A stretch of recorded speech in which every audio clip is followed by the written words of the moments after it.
Hello बच्चों, आज हम लोग मराठी अक्षर भारती इयत्ता 10वीं का लेसन नंबर 2 संतवाणी इसका दूसरा अभंग योगी सर्वकाळ सुखदाता इसको स्टडी करेंगे। योगी सर्वकाळ सुखदाता यानी जो साधु होता है, योगी यानी साधु पुरुष, ये हमेशा सुख देता है, इससे हमेशा हमको फ़ायदा मिलता है। तो ये संत एकनाथ ने लिखी है, जिनका जन्म 1533 में हुआ था और इनकी डेथ 1599 में हुई, यानी 16वीं सदी के 16th सेंचुरी के ये संत कवि है। तो इनका इंट्रोडक्शन देख लेते हैं। भागवत संप्रदायातील थोर संत कवि। तो जो भागवत संप्रदाय है इसके थोर यानी बहुत महान ग्रेट संत कवी है। 16व्या शतकातील महाराष्ट्राच्या सांस्कृतिक प्रबोधनाचे प्रवर्तक। तो 16वीं सदी के ये है और महाराष्ट्र में उस सदी के जो सांस्कृतिक प्रबोधन यानी कल्चरल अवेकनिंग, प्रबोधन यानी अवेकनिंग, उसके ये प्रवर्तक है। प्रवर्तक यानी ओरिजिनेटर, यानी जिन्होंने वो अवेकनिंग शुरू किया, वो करने वालों में से ये एक है। अब इन्होंने क्या क्या लिखा है। एकनाथी भागवत, रुक्मिणी स्वयंवर, भावार्थ रामायण इत्यादि ग्रंथ, अभंग, आख्याने, गौडणी, पदे, भारुडे अशी त्यांची बहुआयामी लेखसंपदा आहे। यानी ये जो डिफरेंट नाम्स आए हैं, ये अलग अलग तरीके के राइटिंग्स होती है। तो ये सब चीज़ में संत एकनाथ ने लिखा है, तो इसलिए बहुआयामी, मल्टी लेयर्ड, यानी बहुत लेवल्स पर इनके लेखन है। फिर और इनकी क्या विशेषता है। बहुश्रुतता, समन्वयशीलता, सामान्यांचा उद्धाराची तळमळ, अलंकारिकता, पौराणिक कथासंदर्भ, सुबोधता हे संत एकनाथांच्या काव्याचे प्रमुख विशेष होत। तो क्या क्या विशेष है, क्या क्या एडजेक्टिव्स इनके साथ आए हैं। बहुश्रुतता, बहुश्रुतता यानी बहुत सारे सब्जेक्ट्स की नॉलेज थी, वेल इन्फॉर्म्ड थे। और है समन्वयशीलता। समन्वयशीलता यानी कोऑर्डिनेशन स्किल्स, यानी अलग अलग नॉलेज रहने के बाद भी वो सब कोऑर्डिनेट करके उसका सार वो निकाल लेते थे। सामान्यांच्या उद्धाराची तळमळ, और इसके साथ में जो आम लोग हैं, सामान्य यानी जो आम लोग हैं, उनका उद्धार यानी उनका अपलिफ्टमेंट, उनका सैल्वेशन कैसा हो, इसकी तड़मड़, इसकी बेचैनी, इसकी फ़िक्र में वो हमेशा रहते थे। अलंकारिकता, अलंकारिकता यानी ओरेट्री, रेटोरिक, यानी बहुत अच्छे वर्ड्स का सिलेक्शन करना पोएट्री में। पौराणिक कथा संदर्भ, पौराणिक यानी एंशियंट, पुराने ज़माने का, कथा संदर्भ यानी पुराने ज़माने की स्टोरीज़ में से रेफरेंस देना। सुबोधता, सुबोधता ये पिछले अभंग में भी आया था। अंडरस्टैंडेबल यानी सादी ज़बान में, जो सबको समझ में आ जाए, ऐसी ज़बान में लिखते थे। हे संत एकनाथांच्या काव्याचे प्रमुख विशेष होत। तो ये सारी उनके काव्य की, उनके प्रोस की मेन फीचर्स है। अभी इस अभंग में उन्होंने क्या कहा है। प्रस्तुत अभंगात योगी पुरुष आणि पाण्याची तुलना केली असून योगी पुरुष हा पाण्यापेक्षाही श्रेष्ठ आहे, हे विविध दृष्टांतांतून संत एकनाथ यांनी स्पष्ट केले आहे। तो इस प्रेजेंट अभंग में योगी पुरुष और पानी की तुलना, तुलना यानी कंपैरिजन किया है, और कंपैरिजन करके क्या बताया है कि योगी पुरुष हा पाण्यापेक्षा ही श्रेष्ठ आहे, यानी योगी पुरुष ये पानी से भी ज़्यादा ज़रूरी है, श्रेष्ठ है, बड़ा है। हे विविध दृष्टांतांतून, दृष्टांतांतून ये भी पिछले अभंग में आया था। बहुत सारे नज़रियों से, बहुत सारे एग्जाम्पल्स से, इलस्ट्रेशन से संत एकनाथ यांनी स्पष्ट केले आहे। संत एकनाथ ने इसको क्लियर किया है, क्योंकि पानी से इंसान की ज़िंदगी, जो शरीर है, इसको फ़ायदा होता है, और योगी पुरुष से के साथ रहने से, उसकी आदतें सीखने से इंसान की आत्मा, उसका दिल साफ़ हो जाता है। तो पानी शरीर को साफ़ करता है और योगी पुरुष दिल को साफ़ कर देता है, तो इसलिए योगी पुरुष पानी से भी ज़्यादा श्रेष्ठ है। तो अभी हम लोग एक एक स्टैंजा करके इसका एक्सप्लेनेशन देख लेते हैं। तो फर्स्ट स्टैंजा है। जेवी चंद्रकिरण चकोरांसी, पांखोवा जेवी पिलियांसी, जीवन जैसे का जीवांसी, तेवी सर्वांसी मृदुत्व। तो जेवी चंद्रकिरण चकोरांसी, जेवी यानी जैसे, चंद्र किरण यानी मून लाइट, चांद की रोशनी, चकोरांसी चकोर के लिए, चकोर ये एक इमेजिनरी बर्ड है, एक काल्पनिक पक्षी है जिसके बारे में कहा जाता है कि वो चंद्र किरण पर ही जिंदा रहता है, यानी हा चंद्र किरणें पिऊन जगतो अशी कल्पना है। तो ऐसा एक इमेजिनरी बर्ड है। तो पिछले अभंग में चातक पक्षी आया था, वो भी एक इमेजिनरी बर्ड था जो सिर्फ रेन ड्रॉप्स के ऊपर ज़िंदा रहता था, और इस पोइट्री में ये चकोर पक्षी आया है। तो जैसे चकोर पक्षी के लिए चंद्र किरण ज़रूरी है, वही उसकी ज़िंदगी है। और पांखोवा जेवी पिलियांसी, पांखोवा यानी मादा पक्षी का जो फेदर्स होता है वो जेवी वो जैसा है, पिलियांसी बच्चों के लिए, उसके पिल्लू के लिए, यानी जब पिल्लू को कोई भी खतरा होता है तो माँ वो अपने पंख में उसको घेर के बैठ जाती है, उसको छुपा लेती है। तो वो जो माँ का पंख है वो उनकी सेफ्टी के लिए बहुत ज़रूरी है। और जीवन जैसे का जीवांसी, जीवन का यहाँ मीनिंग है वाटर। ऐसे तो जीवन का मीनिंग ज़िंदगी होता है, लेकिन यहाँ पर इसका मीनिंग है पानी। तो पानी जैसे जीवांसी, जीवांसी यानी प्राणी लोगों के लिए, जानदार चीज़ों के लिए, एनिमल्स के लिए जैसे पानी ज़रूरी है, तो ऐसे ही तेवी सर्वांसी मृदुत्व, ऐसे ही योगी पुरुष का जो मृदुत्व यानी कोमलपना, सॉफ्टनेस, उसके स्वभाव के अंदर जो नरमी है, जो भलाई है, वो सब लोगों को फ़ायदा देती है। फिर नेक्स्ट स्टैंजा में क्या है, जड़ वरी वरी शाड़ी मड़, योगिया सबाह्य करी निर्मळ, उदक सुखी करी एक वेळ, योगी सर्वकाळ सुखदाता। तो जड़ यानी पानी, वरी वरी यानी ऊपर ऊपर से ही, शाड़ी यानी वॉश कर देता है, धो देता है, मड़ यानी मैल को, डर्ट को, गंदगी को।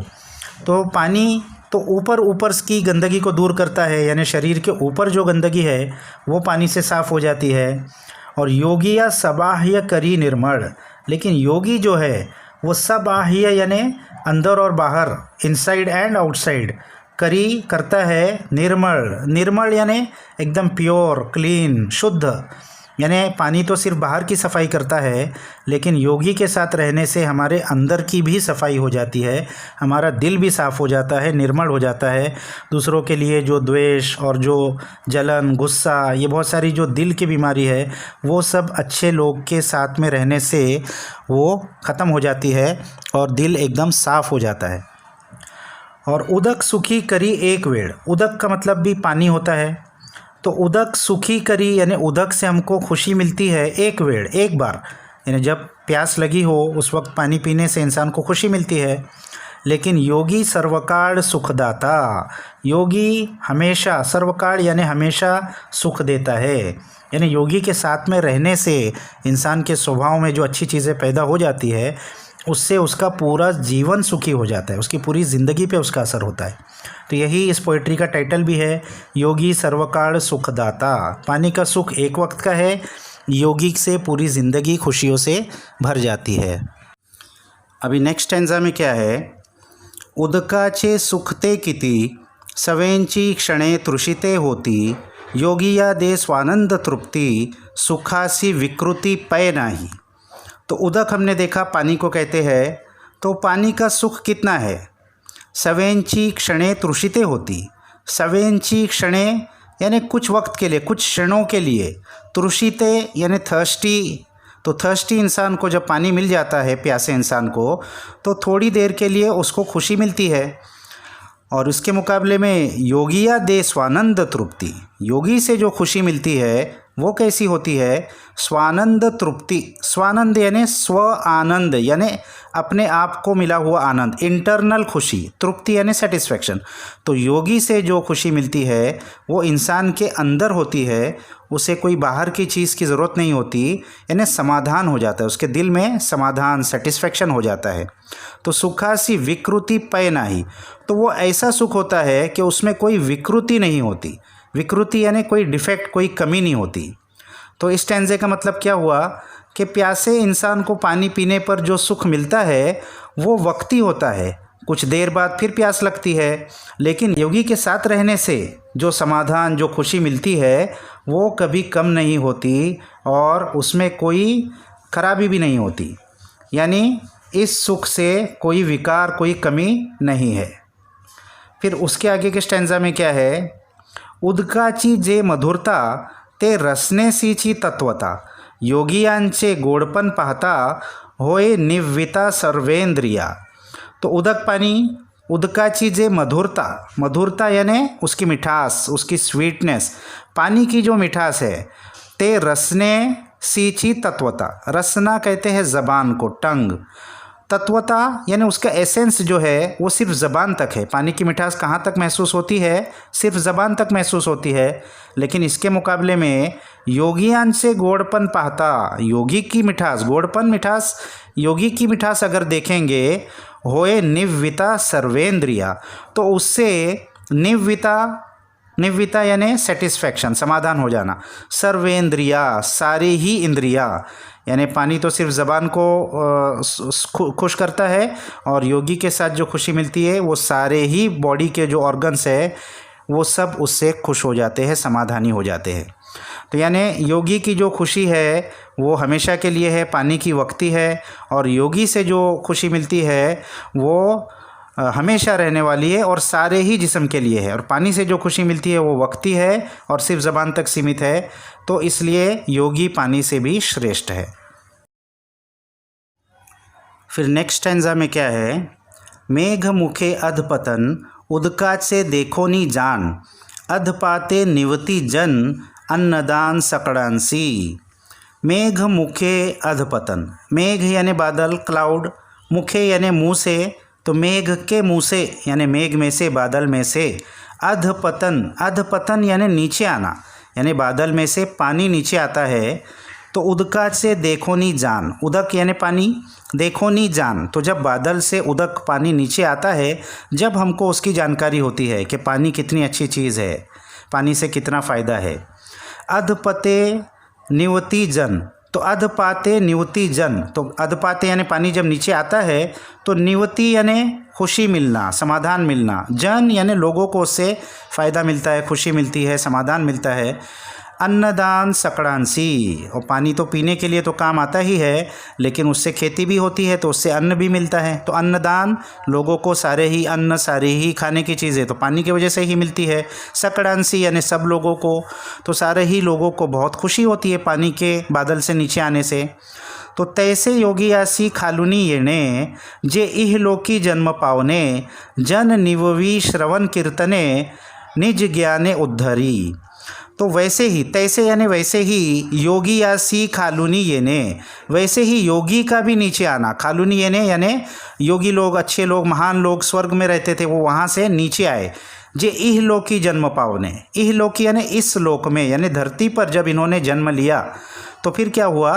जन निववी श्रवण कीर्तने, जन यानी लोग, और निववी संतुष्ट हो गए, समाधानी हो गए।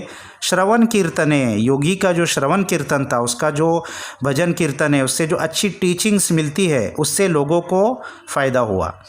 निज ज्ञाने उद्धरी, और लोगों को अपने आप का ज्ञान मिला। निज ज्ञान यानी आत्मज्ञान, खुद के बारे में उनको मालूम हुआ, जिससे कि उनका उद्धरी, उनका अपलिफ्टमेंट हो गया, उनका कल्याण हो गया, उनका सैल्वेशन हो गया।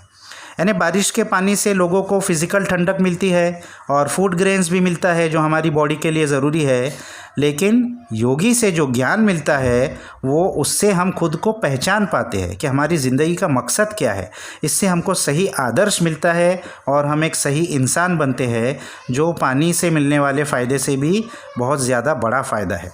तो इन सब एग्जाम्पल्स के ज़रिए से संत एकनाथ यही समझाना चाहते हैं कि पानी की जो इंसान को फ़ायदा है वो वक्ती है, शरीर के लिए है सिर्फ, लेकिन योगी से जो फ़ायदा है वो हमेशा के लिए है और पूरे जिस्म के लिए है, और इससे हमारी ज़िंदगी पूरी की पूरी अच्छी हो जाती है। तो ये यहाँ पर संत एकनाथ समझा रहे हैं। तो आप लोग इस अभंग को अच्छे से रीड कर लो बच्चों, इसके हार्ड वर्ड्स भी हमने दिए, इसको भी अच्छे से समझ लो, और इसके क्वेश्चन आंसर्स हम लोग नेक्स्ट वीडियो में देख लेंगे। जब तक के लिए बाय बाय।